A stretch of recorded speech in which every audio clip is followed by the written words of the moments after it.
হানজালার গোসল হয়েছিল তৃতীয় আসমানে জমজমের পানিতে। হযরত হানজালা রাদিয়াল্লাহু তাআলা আনহু তিনি সদ্য বিবাহ করেছেন। ওই সময় আমাদের প্রিয় নবী সাল্লাল্লাহু আলাইহি ওয়াসাল্লাম সাহাবীদেরকে বললেন, আমার সাহাবায়ে কেরাম, তোমরা উহুদের যুদ্ধের জন্য প্রস্তুতি গ্রহণ করো। রাসূলুল্লাহ সাল্লাল্লাহু আলাইহি ওয়াসাল্লাম হযরত হানজালা রাদিয়াল্লাহু তাআলা আনহুকে বললেন, হানজালা, তোমাকে যুদ্ধে যেতে হবে না। তখন হানজালা রাদিয়াল্লাহু তাআলা আনহু বললেন, ইয়া রাসূলুল্লাহ, আপনি যুদ্ধে যাবেন, কাফেরদের সঙ্গে যুদ্ধ করবেন, আর আমি সেখানে না গিয়ে স্ত্রীর সঙ্গে আমোদ প্রমোদ করব? এটা আমি সহ্য করতে পারবো না, আমাকেও যুদ্ধে নিয়ে চলুন। রাসূলুল্লাহ সাল্লাল্লাহু আলাইহি ওয়াসাল্লাম তখন বললেন, হানজালা, আমি তোমাকে আদেশ দিলাম, তুমি বাড়িতে থাকো, তোমাকে যুদ্ধে যেতে হবে না। হানজালা তখন নবীর আদেশ শুনে কাঁদতে কাঁদতে বাড়ি চলে গেল। আমাদের প্রিয় নবী সাল্লাল্লাহু আলাইহি ওয়াসাল্লাম সাহাবীদেরকে নিয়ে যুদ্ধে চলে গেছেন। এদিকে সাহাবী হানজালা তার স্ত্রীর সঙ্গে রাত কাটানোর পর তার উপর গোসল ফরজ হয়ে গিয়েছে, তাই সে গোসল করতে গেছেন, পানি নিয়ে দাঁড়িয়েও গেছেন। এই সময় মদিনার গলি থেকে কেউ একজন চিৎকার করে বলছিলেন, মদিনার মুসলমানরা, তোমরা কার জন্য জীবিত থাকবে? তোমাদের প্রিয় নবীকে কাফের মুশরিকরা শহীদ করে দিয়েছে। এই কথা যেই মাত্র হানজালার কানে পৌঁছালো, তখনই তিনি পানির বালতি ফেলে দিয়ে তার স্ত্রীর কাছে গেল এবং তার স্ত্রীকে বলল, হে আমার স্ত্রী, তাড়াতাড়ি আমার তলোয়ারটা দাও। যে কাপুরুষরা আমার নবীকে শহীদ করেছে, যে কাফেররা বিশ্বনবী হযরত মুহাম্মদ সাল্লাল্লাহু আলাইহি ওয়াসাল্লামকে হত্যা করেছে, আমি তাদেরকে ছাড়ব না। আজ হয় তারা মরবে, না হয় আমি মরব। যেই দুনিয়ায় নবী নেই, সেই দুনিয়ায় আমি বাঁচতে চাই না। দাও, আমার তলোয়ারটা দাও। তখন হানজালার স্ত্রী বললেন, আপনি আমার নবীর হত্যাকারীকে হত্যা করতে যাচ্ছেন? যান, আমি বাধা দেব না, আমার বাধা দেওয়ার অধিকার নেই। তবে আপনি দয়া করে গোসল করে পবিত্র হয়ে যান, কেননা আপনার উপর গোসল ফরজ হয়ে গিয়েছে। এছাড়াও আপনি যদি উহুদের ময়দানে শহীদ হয়েও যান, আমি কোনো দুঃখ করব না। উত্তরে হানজালা বললেন, না, যদি আমি গোসল করতে চাই, তবে আমার নবীর হত্যাকারীরা কিছু সময়ের জন্য হলেও বেঁচে থাকবে, এটা আমি হতে দিতে পারি না।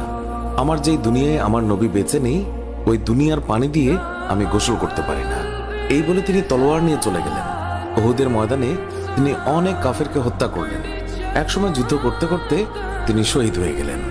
যুদ্ধ শেষ হয়ে গেলে আল্লাহ রাসূল সাহাবীদেরকে বললেন, হে আমার সাহাবীরা, তোমরা যাও, গিয়ে দেখো আমার যে সকল সাহাবায়ে কেরাম শহীদ হয়েছে তাদের লাশ সংগ্রহ করো এবং তাদেরকে গোসলবিহীন দাফনের ব্যবস্থা করো। সকল শহীদের লাশ এনে এক জায়গায় রাখা হচ্ছে। নবীজি গুনে দেখলেন ৬৮টি লাশ রয়েছে, ২টি লাশ নেই। একজন তার চাচা হামজা রাদিয়াল্লাহু তাআলা আনহু, আর আরেকজন হানজালা রাদিয়াল্লাহু তাআলা আনহু। অস্থির হয়ে পড়লেন নবীজি। সব সাহাবাদের পাঠালেন লাশ খোঁজার জন্য। হঠাৎ বোরখা পরা এক মহিলা এসে দাঁড়ালেন নবীজির কাছে। নবীজি তাকে চিনলেন না। মহিলা বললেন, শুনুন ইয়া রাসূলুল্লাহ, কাল আপনি একটা বিয়ে পড়িয়েছিলেন, মনে আছে? নবীজি বললেন, হ্যাঁ, আমি তো হানজালার বিয়ে পড়িয়েছি, যার বিয়ের খুশিতে আমি খুরমা খেজুর ছিটিয়েছিলাম। মহিলা বললেন, ইয়া রাসূলুল্লাহ, আমার হাতটা দেখেন, হাতের মেহেদি এখনো শুকায়নি। কাল বিকেলে বিয়ে হয়েছিল, আর রাতে উহুদের যুদ্ধের জন্য বের হয়ে যান হানজালা।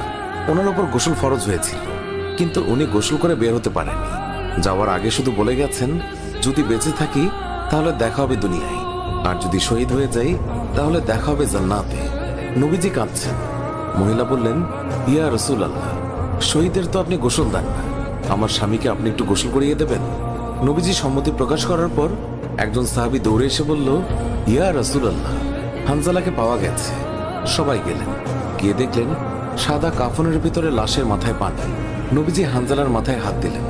জিবরাইল আলাইহিস সালাম আসলেন নবীর কাছে, এসে বললেন, ইয়া রাসূলুল্লাহ, হানজালার কোরবানিতে আল্লাহ পাক এতটাই খুশি হয়েছে যে আমার বাহিনীকে আদেশ করলেন তাকে নিয়ে আসতে। ইয়া রাসূলুল্লাহ, আমরা ফেরেশতারা তাকে তৃতীয় আসমানে নিয়ে জমজমের পানি দিয়ে গোসল করিয়েছি এবং তার শরীর থেকে যে সুগন্ধ পাচ্ছেন, এটা আল্লাহ পাকের বিশেষ খুশবু, মেশক আম্বর আতরের ঘ্রাণ। আমরাই ওনাকে কাফনের কাপড়ে আচ্ছাদিত করেছি। আল্লাহ তার প্রিয় মানুষকে কি পরিমাণ ভালোবাসেন, কি পরিমাণ সম্মানিত করেন, তা আমাদের পক্ষে কল্পনা করাও সম্ভব নয়। শহীদগণকে গোসলবিহীন দাফন করা হয় কারণ কিয়ামতের ওই কঠিন দিন যখন মহান আল্লাহ রাব্বুল আলামিন বিচারের জন্য বসে যাবেন, তখন এই সাহাবায়ে কেরাম আল্লাহর সামনে দাঁড়িয়ে যাবে। মহান আল্লাহ রাব্বুল আলামিন তাদেরকে জিজ্ঞাসা করবেন, বান্দারা, তোমাদের এই অবস্থা কেন? তারা তখন বলবে, রাব্বুল আলামিন, আপনি তো জানেন আমরা আপনার ওই সকল বান্দা যারা আপনার বিরুদ্ধে যে সকল কাফের মুশরিক কথা বলে তাদেরকে হত্যা করতে গিয়ে শহীদ হয়ে গিয়েছিলাম। আল্লাহ তাআলা বলবেন, ও আমার বান্দারা, তোমরা যারা আমার জন্য তোমাদের জীবনের মায়া ত্যাগ করেছিলে, তার জন্য আমি তোমাদেরকে আজ বিনা হিসাবে জান্নাত দান করলাম। সুবহানাল্লাহ। সুপ্রিয় দর্শক, এর সাথেই শেষ হচ্ছে এখনকার ভিডিওটি ভালো লাগলে লাইক দিন, আপনার প্রিয়জনদের মাঝে শেয়ার করুন। এখনকার মতো বিদায় নিচ্ছি, দেখা হবে নতুন কোনো ভিডিওতে। এতক্ষণ ধরে ভিডিওটি দেখার জন্য অনেক অনেক ধন্যবাদ।